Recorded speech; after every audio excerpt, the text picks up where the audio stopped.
How's everybody doing today? Ooh, yeah. All right, yeah. You realize we have a celebrity today. How about that? Thank you so much for coming out and happy Mother's Day, everybody. Do you have any mothers in the house today? Yes. Yeah, all right. Second service is a lot more weight than the first service. Out of curiosity, grandmothers in the house? Yes. All right, couple, yeah. Even one set of woos. How about that? All right. Grandma gets up early. All right.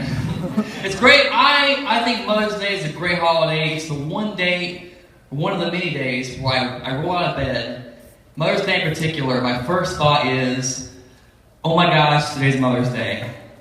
And I forgot. And the good news is I'm getting her gift today, so I thought it through.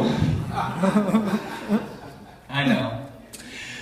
She's a great lady, though. She really is. I just asked her directly to her face. I said, Mom, what do I get the lady that has everything? What do I get the lady that's got it all? So I said, Mom, if I could get you one gift for any holiday, just a gift that you would just cherish, what would it be? Her answer? How about grandkids? I don't know if you know what those cost in the black market, but I can't afford one of those right now. She's a brilliant lady, though. She is. She's the kind of woman who has an opinion about everything. And by the way, she's here. That's her over there. If you want to give her a round of applause. There's blonde hair there. And what appears to be somebody laying on her. So, I'm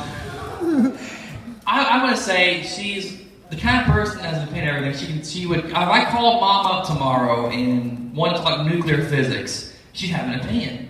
I don't know how. I mean, she could be making this stuff up. I wouldn't know, but she would have an opinion. But the same lady who has an opinion about nuclear physics will call me up and say, "Son, what's the name of that movie? It's got the skeleton man with the flaming hair that rides the motorcycle." I'm pretty sure it's Ghost Rider. I swear to you.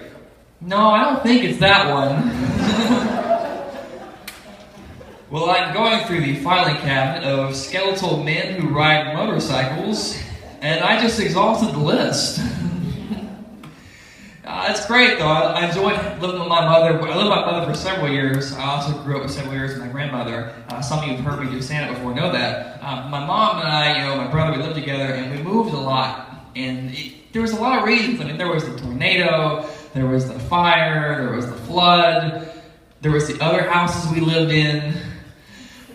We went through a lot, and so we moved so much, people thought we might actually be in the military.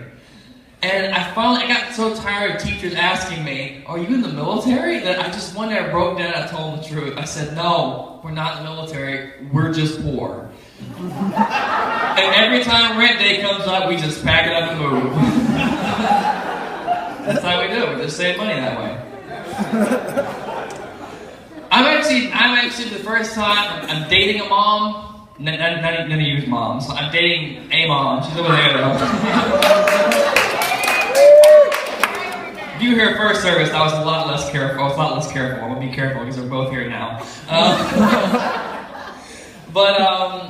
It's great dating a mom because you get lots of stories for free. Just the comedy writes itself, and it's because children are the funniest people on the planet. Kids say the funniest stuff, and they don't even try to.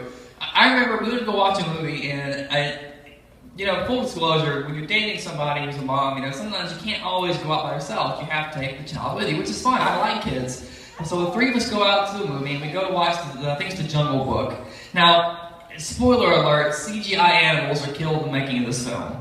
And I have to tell you that because I was assaulted because she didn't know that. So, yeah, fake animals died, and I got hit for it. Just throw that out there.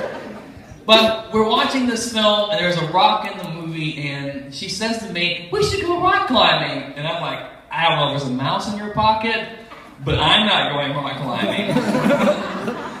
And then, the 4-year-old, she lifts her head up, and she's like, "I'm not going rock climbing." And her mom's like, "Well, nobody asked you.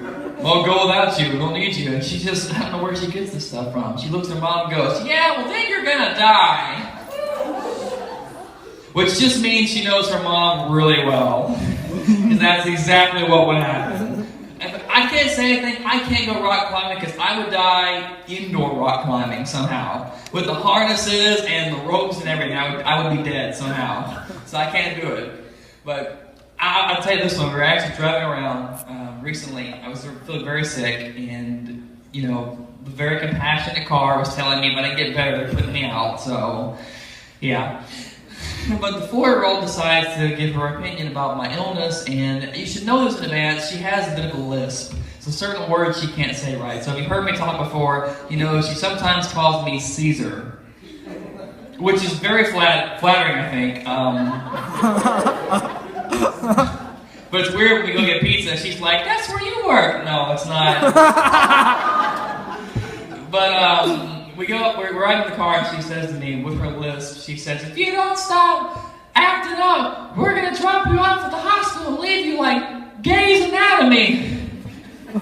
Grey's Anatomy. If you haven't seen it, that's on the other ABC station, so. It's wonderful though, because you get a lot of free stories and it's great. I was a kid once too. I know you look at me and you think, that guy couldn't have been a child ever, because just this full package, the rock hard abs, couldn't have been right? Couldn't have been a child at any point, but I was. My mother was a great mom. She read to me every single night. If it wasn't for my mom, I wouldn't even know how to read. The school system I went to read to me once in 12 years. My mom was the sole source of education when it came to reading in my household. And, I owe so much to my mom, and almost really owe a lot to our moms. They're underappreciated. Maybe you think your mom's overappreciated. I mean, she can't take claim for all of this. Some of this is just my natural ability, but... Thank you. But I owe so much to my mom, I really do. All of us do. If your mom is still alive, if your mom's around, give her a call. Now, look, I want you to reiterate something that was said earlier. If your mom wasn't around or if she's deceased, my heart goes out to you. Mother's Day should be a wonderful time for all of us. I know it's not. It's not always going to be great for all of us. But if your mother's around, if you have the ability, please call her. No matter what's going on, please give her a call. We don't call our moms enough. I know that because every time I call my mom, she tells me. So make sure you call your mom. Call my mom. Just call your moms. She's married now, so just because there was a couple of suitors in the audience, she's married now. So, but he's got a beard, so if you're interested, it's. I still hope this is on tape. All right. Anyway, thank you guys so much for coming out today. Love your mothers today, and happy Mother's Day. God bless you.